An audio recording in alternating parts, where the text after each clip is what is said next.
ഇനി നമുക്ക് ഡിസൊല്യൂഷൻ നടക്കുന്ന സമയത്തുള്ള എൻതാൽപ്പി ചേഞ്ചും അതുപോലെ എൻട്രോപ്പി ചേഞ്ചും ഇത് രണ്ടിനെ കുറിച്ചും ഡിസ്കസ് ചെയ്യാം അല്ലേ.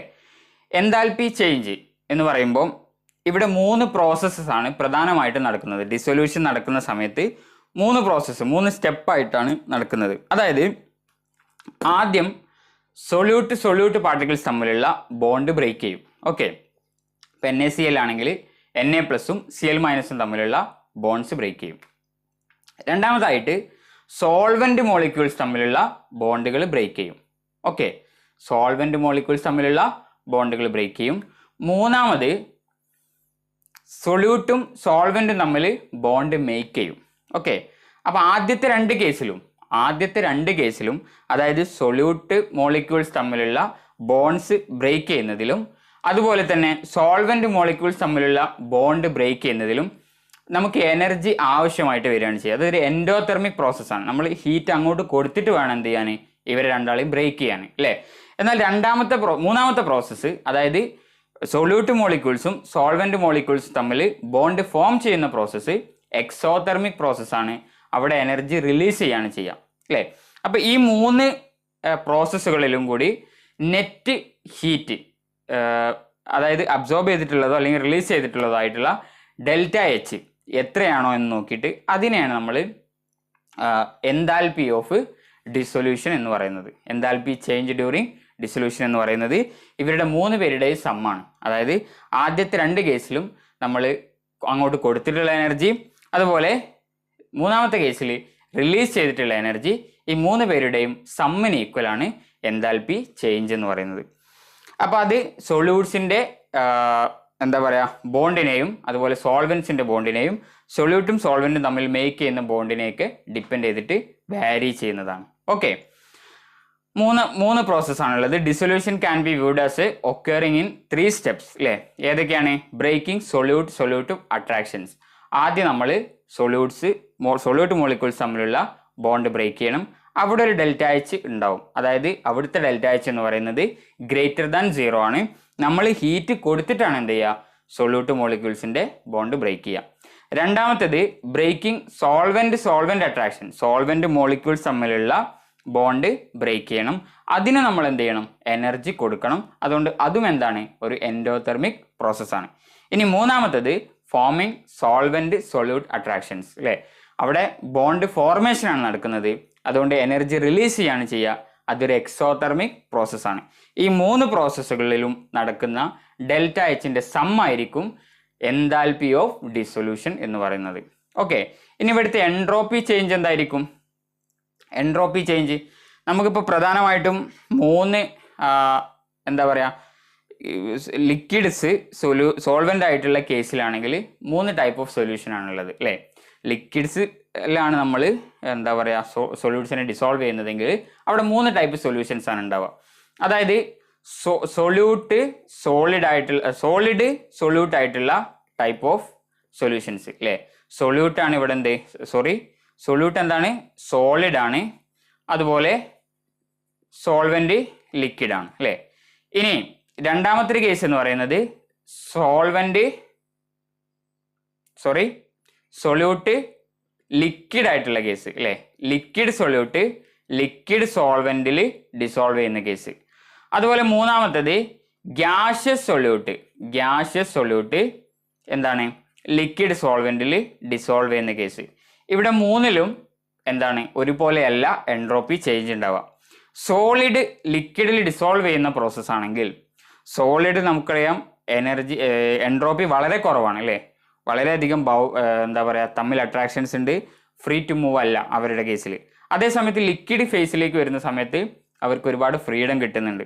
അപ്പോൾ സോളിഡ്സിനെ ലിക്വിഡിൽ ഡിസോൾവ് ചെയ്തിട്ടുണ്ടാകുന്ന സൊല്യൂഷൻ, അതായത് സോളിഡ് ലിക്വിഡ് സൊല്യൂഷൻസിൽ എൻട്രോപ്പി ചേഞ്ച്, അതായത് എൻട്രോപ്പി എന്താ ചെയ്യുക, സൊല്യൂട്ട് ആയിരിക്കുന്ന സമയത്തുള്ളതിനേക്കാളും സോളിഡ്സിന്റെ എൻട്രോപ്പി കൂടുകയാണ് ചെയ്യുക അല്ലേ. അപ്പോൾ എൻതാൽപ്പി ചേഞ്ച്, അതായത് final entropy minus initial entropy is equal to positive value ആയിരിക്കും കിട്ടുക. എൻട്രോപ്പി കൂടുകയാണ് ചെയ്യുന്നത്. ഞാൻ ഒന്നുകൂടി പറയാം, സോളിഡ് സൊല്യൂട്ട് ലിക്വിഡ് ആയിട്ടുള്ള സോൾവെന്റിൽ ഡിസോൾവ് ചെയ്യുമ്പോൾ ഉള്ള എൻട്രോപ്പി ചേഞ്ച് എന്ന് പറയുന്നത് പോസിറ്റീവ് ആയിരിക്കും. സോളിഡ് ആയിട്ടുള്ള സൊല്യൂട്ട് ലിക്വിഡ് സോൾവെന്റിൽ ഡിസോൾവ് ചെയ്യുമ്പോഴുള്ള എൻട്രോപ്പി ചേഞ്ച് എന്ന് പറയുന്നത് പോസിറ്റീവ് ആയിരിക്കും അല്ലേ. അതുപോലെ ലിക്വിഡ് സൊല്യൂട്ട് ലിക്വിഡ് സോൾവെന്റിൽ ഡിസോൾവ് ചെയ്യുമ്പോഴുള്ള എൻട്രോപ്പി ചേഞ്ച് എന്തായിരിക്കും? പോസിറ്റീവ് ആയിരിക്കും. കാരണം എന്താണ്?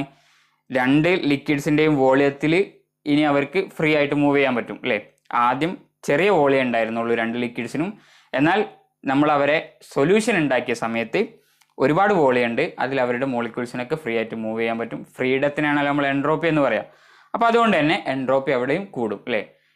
എൻട്രോപ്പി ചേഞ്ച് എന്തായിരിക്കും? പോസിറ്റീവ് ആയിരിക്കും. എന്നാൽ മൂന്നാമത്തെ കേസിൽ ഗ്യാസ് എന്ന് പറയുമ്പോൾ അവിടെ വളരെയധികം എൻട്രോപ്പി ഉള്ളൊരു ഫേസ് ആണ് അല്ലേ. അതായത് വളരെയധികം ഫ്രീ ടു മൂവ് ആണ് അവർ. പക്ഷെ അവരെ നമ്മൾ ലിമിറ്റ് ചെയ്യാണ് എങ്ങോട്ട്? ലിക്വിഡ് ഫേസിലേക്ക്. അപ്പോൾ അതുകൊണ്ട് തന്നെ അവിടെ എൻട്രോപ്പി കുറയാണ് ചെയ്യുക.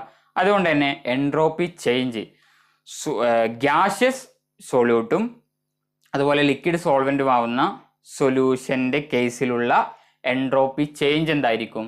നെഗറ്റീവ് ആയിരിക്കും. ഓക്കെ, മറ്റ് രണ്ട് കേസിലും എൻട്രോപ്പി ചേഞ്ച് പോസിറ്റീവ് ആയിരിക്കും. ഗ്യാഷ്യസ് ആണ് സൊല്യൂട്ടായിട്ട് വരുന്നതെങ്കിൽ അവിടെ അവരുടെ ഗ്യാസിൻ്റെ ലിക്വിഡിലേക്ക് വരുമ്പം ഗ്യാസിൻ്റെ എൻട്രോപ്പി കുറയാണ് ചെയ്യുക. അതുകൊണ്ട് തന്നെ എൻട്രോപ്പി ചേഞ്ച് എന്ന് പറയുന്നത് നെഗറ്റീവ് ആയിരിക്കും. ഓക്കെ, ഡെൽറ്റ എസ് ഇവിടെ നെഗറ്റീവ് ആയിരിക്കും, ഇവിടെ എന്താണ്? ഡെൽറ്റ എസ് പോസിറ്റീവ് ആയിരിക്കും. ഒന്നാമത്തെ കേസിലും എന്തായിരിക്കും? ഡെൽറ്റ എസ് പോസിറ്റീവ് ആയിരിക്കും. അതാണ് എൻട്രോപ്പി ചേഞ്ച്. അപ്പോൾ എൻതാൽപ്പി ചേഞ്ചും എൻട്രോപ്പി ചേഞ്ചും നമ്മൾ കണ്ടു അല്ലേ. എൻതാൽപ്പി ചേഞ്ച് എന്താണ്? എൻതാൽപ്പി ചേഞ്ച് 3 പ്രോസസ്സിനെ ഡിപ്പെൻഡ് ചെയ്യുന്നുണ്ട്. സൊല്യൂട്ട് മോളിക്യൂൾസ് തമ്മിലുള്ള ബോണ്ട് ബ്രേക്ക് ചെയ്യുക, അതുപോലെ സോൾവെന്റ് മോളിക്യൂൾസ് തമ്മിലുള്ള ബോണ്ട് ബ്രേക്ക് ചെയ്യണം, പിന്നീട് നമുക്ക് എന്തുണ്ടാക്കണം? സൊല്യൂട്ടും സോൾവെന്റും തമ്മിലുള്ള ബോണ്ട് ഫോം ചെയ്യണം. ഈ മൂന്നിൻ്റെയും കൂടി നെറ്റ് എമൗണ്ടിനെയാണ് നമ്മൾ എൻതാൽപ്പി ചേഞ്ച് അല്ലെങ്കിൽ ഡെൽറ്റ എച്ച് ഓഫ് ഡിസൊല്യൂഷൻ എന്ന് പറയാം. ഇവിടെ എൻട്രോപ്പി ചേഞ്ച് ആകുമ്പോൾ സോളിഡ് സൊല്യൂട്ട് ആണെങ്കിലും അതുപോലെ ലിക്വിഡ് സൊല്യൂട്ട് ആണെങ്കിലും ഒക്കെ എന്താണ്? എൻട്രോപ്പി ചേഞ്ച് പോസിറ്റീവ് ആയിരിക്കും. അതേസമയത്ത് ഗ്യാഷ്യസ് സൊല്യൂട്ട് ആണെങ്കിൽ അത്തരം സൊല്യൂഷൻ്റെ എൻട്രോപ്പി ചേഞ്ച് എന്ന് പറയുന്നത് നെഗറ്റീവ് ആയിരിക്കും. ഓക്കെ, ഇനി ഈ ചാപ്റ്ററിലെ മറ്റൊരു പ്രധാനപ്പെട്ട ടോപ്പിക്കാണ് ഹെൻറീസ് ലോ. ഒറ്റപ്പെട്ട ക്വസ്റ്റ്യൻസ് ഈ ഹെൻറീസ് ലോനെ ബേസ് ചെയ്തിട്ട് ചോദിക്കാറുണ്ട്. വളരെ സിമ്പിൾ ആയിട്ടുള്ളൊരു ലോ ആണ്. എന്താണ് ഹെൻറീസ് ലോ പറയുന്നത്? അതായത് ഇപ്പോൾ നമ്മൾ ചർച്ച ചെയ്തുകൊണ്ടിരിക്കുന്നത് ലിക്വിഡ് സൊല്യൂഷൻസിൻ്റെ കേസാണ് അല്ലേ. അതായത് സോൾവെൻറ്റിൻ്റെ ഫേസ് എന്താണ്? ലിക്വിഡാണ്. ലിക്വിഡ് ആയിട്ടുള്ള സോൾവെൻറ്റിൽ സൊല്യൂട്ട് എന്താ പറയുക, സോളിഡ് സൊല്യൂട്ടോ അല്ലെങ്കിൽ ലിക്വിഡ് സൊല്യൂട്ടോ അല്ലെങ്കിൽ ഗ്യാഷ്യസ് സൊല്യൂട്ടോ ഒക്കെ ഡിസോൾവ് ചെയ്യുന്ന പ്രോസസ്സുകളെ കുറിച്ചാണ് നമ്മളിപ്പോൾ ഡിസ്കസ് ചെയ്തുകൊണ്ടിരിക്കുന്നത്. ഇവിടെ ഹെൻറീസ് ലോയിൽ പറയുന്നത് ഗ്യാഷ്യസ് സൊല്യൂട്ട് എന്താണ്? ലിക്വിഡ് സോൾവെൻറ്റിൽ ഡിസോൾവ് ചെയ്യുമ്പോൾ, ഗ്യാഷ്യസ് സൊല്യൂട്ട് ലിക്വിഡ് സോൾവെൻറ്റിൽ ഡിസോൾവ് ചെയ്യുമ്പോഴുള്ള സംഗതിയാണ് ഹെൻറീസ് ലോ എക്സ്പ്ലെയിൻ ചെയ്യുന്നത്. ഇവിടെ പറയുന്നത് ഒരു ലിക്വിഡ് സോൾവെൻറ്റിൽ ഉള്ള ഗ്യാസിൻ്റെ സൊല്യൂബിലിറ്റി എന്ന് പറയുന്നത്, സൊല്യൂബിലിറ്റി എന്ന് പറഞ്ഞാൽ എന്താണ്? എത്രത്തോളം അതിൽ ഡിസോൾവ് ചെയ്യാൻ പറ്റും എന്നതിൻ്റെ മെഷറിനെയാണ് നമ്മൾ സൊല്യൂബിലിറ്റി എന്ന് പറയാം അല്ലേ. Ability to dissolve. അപ്പം ഒരു ഗ്യാസിൻ്റെ, ലിക്വിഡിൻ്റെ മുകളിലുള്ള ഒരു ഗ്യാസിൻ്റെ ഈ ലിക്വിഡിൽ എന്താണ് ഡിസോൾവ് ചെയ്യാനുള്ള അല്ലെങ്കിൽ ഈ സോൾവെൻറ്റിൽ ഡിസോൾവ് ചെയ്യാനുള്ള എബിലിറ്റി എന്ന് പറയുന്നത് അല്ലെങ്കിൽ സൊല്യൂബിലിറ്റി എന്ന് പറയുന്നത് ഈ ഗ്യാസിൻ്റെ ഈ സോൾവെൻറ്റിൻ്റെ മുകളിലുള്ള പാർഷ്യൽ പ്രഷറിന് ഡയറക്റ്റ്ലി പ്രൊപ്പോർഷണൽ ആണ് എന്നാണ് ഹെൻറീസ് ലോ പറയുന്നത്. ഞാൻ ഒന്നുകൂടി പറയാം. അതായത് ഒരു സോൾവെൻറ്റിൽ, ലിക്വിഡ് സോൾവെൻറ്റിൽ ഗ്യാസ് സൊല്യൂട്ട് ഡിസോൾവ് ചെയ്യുകയാണെങ്കിൽ ഇതിൻ്റെ സൊല്യൂബിലിറ്റി, ഗ്യാസിൻ്റെ ഈ സോൾവെൻറ്റിലുള്ള സൊല്യൂബിലിറ്റി എന്ന് പറയുന്നത് എന്താണ്? ഈ ഗ്യാസിൻ്റെ സോൾവെൻറ്റിൻ്റെ മുകളിലുള്ള ഗ്യാസിൻ്റെ പാർഷ്യൽ പ്രഷറിന് ഡയറക്റ്റ്ലി പ്രൊപ്പോർഷണൽ ആണ്. അതായത് സോൾവെൻറ്റിൻ്റെ മുകളിൽ ഗ്യാസിൻ്റെ പ്രഷർ കൂടുതലാണെങ്കിൽ കൂടുതൽ ഗ്യാസ് ഡിസോൾവ് ആവും. ഗ്യാസിൻ്റെ പാർഷ്യൽ പ്രഷർ സോൾവെൻറ്റിൻ്റെ മുകളിൽ കുറവാണെങ്കിൽ കുറച്ച് ഗ്യാസേ ഡിസോൾവ് ആവുള്ളൂ. അതാണ് ഹെൻറീസ് ലോ പറയുന്നത്. Okay, the law States that at A constant temperature the solubility of a gas in a liquid is directly proportional to the partial pressure of the gas present above the surface of the liquid or solution. ഇപ്പോൾ ദാ ഇവിടെ ഫസ്റ്റത്തെ കേസിൽ ഇവിടെ ഒരുപാട് volume ഉണ്ട് അല്ലേ ഗ്യാസിൽ നിൽക്കാൻ. അതുകൊണ്ട് തന്നെ പ്രഷർ കുറവാണ്. പ്രഷർ കുറവായതുകൊണ്ട് തന്നെ കുറഞ്ഞ മോളിക്യൂൾസ് മാത്രമേ എന്ത് ചെയ്തിട്ടുള്ളൂ? സോൾവെന്റിൽ ഡിസോൾവ് ചെയ്തിട്ടുള്ളൂ. അതേസമയം നമ്മളൊരു പിസ്റ്റൺ വെച്ചിട്ട് പ്രഷർ കൂട്ടി കൊടുത്തപ്പം ഒരുപാട് മോളിക്യൂൾസ് എന്ത് ചെയ്തു, ലിക്വിഡിൽ അല്ലെങ്കിൽ സോൾവെന്റിൽ ഡിസോൾവ് ചെയ്തു. അപ്പോൾ ഇവിടെയുള്ള പാർഷ്യൽ പ്രഷർ ഓഫ് ഗ്യാസ് കൂടിയപ്പോൾ എന്ത് ചെയ്തു, സോലിബിലിറ്റി കൂടി അല്ലേ.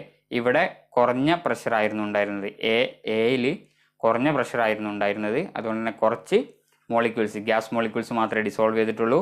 ബി എന്ന കേസിലേക്ക് വന്നപ്പോൾ എന്താണ്, പ്രഷർ കൂടി, പാർഷ്യൽ പ്രഷർ കൂടി, അതുകൊണ്ട് തന്നെ കൂടുതൽ മോളിക്യൂൾസ് ഡിസോൾവ് ചെയ്തു. ഗ്യാസിൻ്റെ കൂടുതൽ മോളിക്യൂൾസ് സോൾവെന്റിൽ അല്ലെങ്കിൽ ലിക്വിഡിൽ ഡിസോൾവ് ചെയ്തു. ഓക്കെ, ഇനി നമുക്ക് Dalton's law of partial pressure, അതായത് നമ്മൾ പാർഷ്യൽ പ്രഷറിന് ഡയറക്ട്ലി പ്രൊപ്പോർഷണൽ ആണ് എന്നാണല്ലോ പറഞ്ഞത്.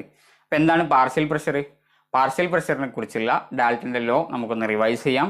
അതായത് in A mixture of gases each constant gas has A partial pressure which is the pressure of that constant gas if it is alone occupied the entire volume of the original mixture at the same temperature. അതായത് 2 or 3 ഗ്യാസിൻ്റെ ഒരു mixture നമ്മൾ എടുക്കുകയാണെങ്കിൽ ഒരു total volume ഉണ്ടാവും അല്ലേ. ആ total വോളിയത്തിൽ ഈ ഗ്യാസിന് ഉള്ള പാർഷ്യൽ പ്രഷർ എന്ന് പറഞ്ഞാൽ എന്താണ് എന്നാണ് ഇവിടെ പറയുന്നത്. അതായത് പാർഷ്യൽ പ്രഷർ എന്ന് പറഞ്ഞാൽ ആ വോളിയത്തിൽ ഈ ഒരു ഗ്യാസ്, നമ്മൾ എ എന്ന് പറയുന്ന ഒരു ഗ്യാസിൻ്റെ പാർഷ്യൽ പ്രഷറിനെ കുറിച്ചാണ് സംസാരിക്കുന്നതെങ്കിൽ ഈ വോളിയത്തിൽ ഒറ്റയ്ക്ക് നിൽക്കുമ്പോൾ അതിന് എത്ര പ്രഷറാണോ ഉണ്ടാവുക അതാണ് അതിൻ്റെ പാർഷ്യൽ പ്രഷർ എന്ന് പറയുന്നത്. ആ മിക്സ്ചറിലുള്ള അതിൻ്റെ പാർഷ്യൽ പ്രഷർ എന്ന് പറയുന്നത്. ഓക്കെ, ഞാൻ ഒന്നുകൂടി പറയാം. ഒരു കണ്ടെയ്നറിൽ നമ്മൾക്ക് എന്തുണ്ട്, കുറേ ഗ്യാസസ് ഉണ്ട്, ഗ്യാസിൻ്റെ മിക്സ്ചർ ഉണ്ട്. ആ മിക്സ്ചറിൽ ഓരോ ഗ്യാസിൻ്റെയും പാർഷ്യൽ പ്രഷർ എന്ന് പറയുന്നത് ആ കണ്ടെയ്നറിൽ ആ ഗ്യാസ് ഒറ്റയ്ക്ക് നിൽക്കുമ്പോഴുള്ള അതിൻ്റെ പ്രഷറിന് ഈക്വൽ ആയിരിക്കും എന്നാണ് Dalton's law of partial pressure പറയുന്നത്. ഓക്കെ, ഇനി ഹെൻറീസ് ലോൻ്റെ അപ്ലിക്കേഷൻസ് എന്തൊക്കെയാണ്? ഹെൻറീസ് ലോൻ്റെ അപ്ലിക്കേഷൻസ്, ഒന്നാമത്തത് സ്ക്യൂബ ഡൈവിങ്. അതായത് നമ്മൾ ഓഷ്യൻ്റെ ഒക്കെ അടിയിലേക്ക് നമ്മൾ ഓക്സിജൻ സിലിണ്ടറൊക്കെ ആയിട്ട് പോകും അല്ലേ. അങ്ങനെ പോകുന്ന സമയത്ത് നമുക്കറിയാം വാട്ടറിൻ്റെ അടിയിലേക്ക് പോയി കഴിഞ്ഞാൽ അവിടെ പ്രഷർ വളരെയധികം കൂടുതലാണ്. പ്രഷർ കൂടിയാൽ എന്താ സംഭവിക്കുക? പ്രഷർ കൂടുമ്പോൾ സോലിബിലിറ്റി കൂടുമെന്ന് നമ്മൾ പഠിച്ചു അല്ലേ. അതായത് സോൾവെൻറ്റിൻ്റെ സർഫസിലുള്ള ഗ്യാസിൻ്റെ പ്രഷർ കൂടിയാൽ സോലിബിലിറ്റി കൂടും. അപ്പോൾ നമ്മൾ താഴേക്ക് പോകുമ്പം കൂടുതൽ എയർ നമ്മൾ എന്ത് ചെയ്യും, നമ്മുടെ ബ്ലഡിൽ അല്ലെങ്കിൽ ഓക്സിജൻ നമ്മുടെ ബ്ലഡിൽ എന്ത് ചെയ്യും, ഡിസോൾവ് ചെയ്യും. അങ്ങനെ എയർ ഡിസോൾവ് ചെയ്ത് കഴിഞ്ഞാൽ പിന്നെ നമ്മൾ മുകളിലേക്ക് വരുന്ന സമയത്ത് പാർഷ്യൽ പ്രഷർ വീണ്ടും കുറഞ്ഞല്ലോ, അതായത് പ്രഷർ വീണ്ടും കുറഞ്ഞല്ലോ. പ്രഷർ വീണ്ടും കുറയുന്ന സമയത്ത് ഈ ഡിസോൾവ് ചെയ്തിട്ടുള്ള ഗ്യാസസ് മൊത്തം പുറത്തേക്ക് വരും. പുറത്തേക്ക് വരുമ്പം ഇത് ബബിൾസ് ക്രിയേറ്റ് ചെയ്യും. ഇവിടെ നമ്മളെ കാപ്പിലറീസിൽ, പ്രത്യേകിച്ച് നൈട്രജനൊക്കെ പുറത്തേക്ക് വരുന്ന സമയത്ത് കാപ്പിലറീസിൽ ബബിൾസ് ക്രിയേറ്റ് ചെയ്യും. അത് നമ്മൾ രക്തയോട്ടത്തെ ബാധിക്കും. ഈ ഒരു സിറ്റുവേഷനെയാണ് നമ്മൾ ബെൻസ് എന്ന് പറയാം. ഓക്കെ, ബെൻസ് ഇങ്ങനെ ഉണ്ടായിക്കഴിഞ്ഞാൽ, അതായത് ഡൈവേഴ്സ് പെട്ടെന്ന് മുകളിലേക്ക് വരികയാണെങ്കിലാണ് ഇങ്ങനൊരു സംഭവം ഉണ്ടാവുക. താഴേക്ക് പോകുമ്പോൾ പ്രഷർ കൂടിയത് കൊണ്ട് തന്നെ കൂടുതൽ ഗ്യാസസ് നമ്മുടെ ബ്ലഡിൽ ഡിസോൾവ് ചെയ്യും. ഇനി ഡൈവർ മുകളിലേക്ക് വരുന്ന സമയത്ത് എന്താണ്, ഡിസോൾവ് ചെയ്തിട്ടുള്ള ഗ്യാസ് മൊത്തം എന്ത് ചെയ്യും, പുറത്തേക്ക് വരും. പുറത്തേക്ക് വരുന്ന സമയത്ത് ഗ്യാസിൻ്റെ ബബിൾസ് കാപ്പിലറീസിൻ്റെ ഉള്ളിൽ ഫോം ചെയ്യും. ആ ഒരു കണ്ടീഷനാണ് നമ്മൾ ബെൻസ് എന്ന് പറയുക, which are painful and dangerous four life. അപ്പോൾ ഇങ്ങനെ ബെൻസ് ഉണ്ടാകുന്നതിനെ തടയാൻ വേണ്ടിയിട്ട് നമ്മൾ എന്താ ചെയ്യുക, ഡൈവേഴ്സിൻ്റെ ഓക്സിജനിൽ ഹീലിയം ആഡ് ചെയ്യുകയാണ് ചെയ്യുക. ഹീലിയത്തിന് സാധാരണയായിട്ട് സോലിബിലിറ്റി വളരെ കുറവാണ്. അപ്പോൾ ഇനിയിപ്പോൾ പ്രഷർ കൂടിക്കഴിഞ്ഞാലും, താഴെ പോയിട്ട് പ്രഷർ കൂടിക്കഴിഞ്ഞാലും കൂടുതലൊന്നും ഹീലിയം എന്ത് ചെയ്യില്ല, നമ്മുടെ ബ്ലഡിൽ ഡിസോൾവ് ചെയ്യില്ല. അപ്പോൾ അങ്ങനെ കൂടുതലായിട്ട് ഓവറായിട്ട് ഗ്യാസ് ഡിസോൾവ് ചെയ്യുന്നതിനെ തടയുന്നതിന് വേണ്ടിയിട്ട് നമ്മൾ ഹീലിയം മിക്സ് ചെയ്തിട്ടുള്ള ഗ്യാസ് ആണ് എന്ത് ചെയ്യുക, ഡൈവേഴ്സിന് പ്രൊവൈഡ് ചെയ്യുക. Okay, to avoid bends as well as the toxic effects of high concentration of nitrogen in the blood, the tanks used by scuba divers are filled with air diluted with helium. അല്ലേ, helium ഉപയോഗിച്ചിട്ട് dilute ചെയ്തിട്ടുള്ള air ആണ് നമ്മൾ scuba ഡൈവേഴ്സിന് കൊടുക്കുക. Okay, അപ്പോൾ ഇതിപ്പോൾ എന്തുകൊണ്ടാണ്, pressure കൂടിയതുകൊണ്ടാണ് ഇങ്ങനെ സൊല്യൂബിലിറ്റി കൂടുന്നത്. താഴോട്ട് പോകുമ്പോൾ മുകളിലോട്ട് വരുമ്പോൾ സൊല്യൂബിലിറ്റി കുറയുന്നതും എന്തുകൊണ്ടാണ്, പ്രഷർ കുറയുന്നത് കൊണ്ടാണ് അല്ലേ. ഇനി അടുത്തൊരു ആപ്ലിക്കേഷനാണ് ഹൈ ആൾട്ടിറ്റ്യൂഡിൽ, അതായത് നമ്മൾ ടോപ്പിലേക്ക് പോവുകയാണെങ്കിൽ അവിടെ പ്രഷർ കുറവാണ്. ഓക്കെ, വലിയ വലിയ കുന്നിൻ്റെ മുകളിൽ അല്ലെങ്കിൽ പർവ്വതത്തിൻ്റെ മുകളിലേക്കൊക്കെ പോവുകയാണെങ്കിൽ അവിടെ എന്താണ്, അറ്റ്മോസ്ഫിയറിക് പ്രഷർ കുറവാണ്. എച്ച് റോ ജി ആണല്ലോ അറ്റ്മോസ്ഫിയറിക് പ്രഷറിൻ്റെ ഇക്വേഷൻ എന്ന് പറയുന്നത്. ഓക്കെ, അപ്പോൾ ഹെയ്റ്റ് എന്ന് പറയുന്നത് ഭൂമിയുടെ സർഫസിൽ നിന്നുള്ള എച്ച് റോ ജിയിലെ എച്ച് എന്ന് പറയുന്നത് ഭൂമിയുടെ സർഫസിൽ നിന്നുള്ള എച്ച് അല്ല, മുകളിൽ നിന്ന് താഴോട്ടുള്ള എച്ച് ആണ്. അപ്പോൾ മുകളിൽ നിന്നുള്ള താഴോട്ട് എച്ച് കുറയാൻ, മുകളിൽ നിന്നും അതായത് നമ്മുടെ അറ്റ്മോസ്ഫിയറിൻ്റെ ടോപ്പ് ലെയറിൽ നിന്നും താഴേക്കുള്ള ഹെയ്റ്റ് ആണ് എന്ത്, എച്ച്. അപ്പോൾ നമ്മൾ പർവ്വതത്തിൻ്റെ മുകളിലേക്ക് പോകുമ്പം പർവ്വതത്തിൻ്റെ മുകളിൽ നിന്നും അറ്റ്മോസ്ഫിയറിൻ്റെ മുകളിലേക്കുള്ള ആ ഒരു എച്ച് എന്താ ചെയ്യുക, കുറയുക ചെയ്യുക. നമ്മൾ താഴോട്ട് വരുമ്പോൾ ആ എച്ച് കൂടുകയാണ് ചെയ്യുക. അപ്പോൾ ആ എച്ച് കൂടുന്നത് കൊണ്ട് തന്നെ താഴെ നമ്മൾ സർഫസിൽ നിൽക്കുമ്പം, ഭൂമിൻ്റെ സർഫസിൽ നിൽക്കുമ്പോൾ എന്താണ്, പ്രഷർ കൂടുതലായിരിക്കും. മുകളിലോട്ട് പോകുന്തോറും ഈ എച്ച് റോ ജിയിലെ എച്ച് കുറഞ്ഞു വരും. അതുകൊണ്ട് തന്നെ പ്രഷർ എന്ത് ചെയ്യും, കുറയും അല്ലേ. അങ്ങനെ പ്രഷർ കുറയുക എന്ന് പറഞ്ഞാൽ അവിടെ ഗ്യാസസ് അധികം എന്ത് ചെയ്യില്ല, ഓക്സിജൻ അധികം ബ്ലഡിൽ ഡിസോൾവ് ചെയ്യില്ല. നമുക്ക് നോർമലായിട്ട് എത്ര എമൗണ്ടിലാണോ ഓക്സിജൻ ഡിസോൾവ് ചെയ്യേണ്ടത് ആ എമൗണ്ടിൽ ഓക്സിജൻ ഡിസോൾവ് ചെയ്യില്ല. അങ്ങനെ ചെയ്യാതെ ഇരുന്നാൽ ഓക്സിജൻ ഇല്ലാത്തത് കൊണ്ട് നമുക്ക് എന്തൊക്കെ പ്രശ്നങ്ങളാണോ ബ്ലഡിൽ അല്ലെങ്കിൽ ബ്രെയിനിലേക്ക് ഓക്സിജൻ കിട്ടാതിരുന്നാൽ നമുക്ക് എന്തൊക്കെ പ്രശ്നങ്ങളാണ് ഉണ്ടാവുക, ആ പ്രശ്നങ്ങളൊക്കെ നമുക്ക് ഹൈ ആൾട്ടിറ്റ്യൂഡിൽ ഉണ്ടാവും. അതാണ് രണ്ടാമത്തെ ഒരു ആപ്ലിക്കേഷൻ അല്ലേ. At high altitudes the partial pressure of oxygen is less than that at the ground level. Ground ലെവലിലുള്ള എന്താ പറയുക, പാർഷ്യൽ പ്രഷറിനേക്കാളും കുറവാണ് ഹൈ ആൾട്ടിറ്റ്യൂഡിലുള്ള ഓക്സിജൻ്റെ പാർഷ്യൽ പ്രഷർ.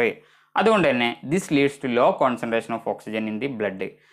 ഇങ്ങനെ ആയതുകൊണ്ട് തന്നെ ഓക്സിജൻ്റെ ഡിസോൾവ് ചെയ്യുന്ന ഓക്സിജൻ്റെ എമൗണ്ട്, അതായത് ബ്ലഡിൽ ഡിസോൾവ് ചെയ്യുന്ന ഓക്സിജൻ്റെ എമൗണ്ട് എന്ന് പറയുന്നത് ഹൈ ആൾട്ടിറ്റ്യൂഡ്സിൽ കുറവായിരിക്കും. അതുകൊണ്ട് തന്നെ എന്താണ്, low blood oxygen causes climbers to become weak. കുറച്ച് ഓക്സിജൻ മാത്രമേ ഡിസോൾവ് ചെയ്യുള്ളൂ. അതുകൊണ്ട് തന്നെ അവർ വീക്കാവും and unable to think clearly. Symptoms of a condition known as anoxia. Anoxia എന്നാണ് ഈ ഒരു സംഭവത്തിന് നമ്മൾ പറയാം. അതായത് ഓക്സിജൻ ബ്ലഡിൽ കുറയുന്ന കണ്ടീഷൻ, അതാണ് അനോക്സിയ. ഓക്കെ,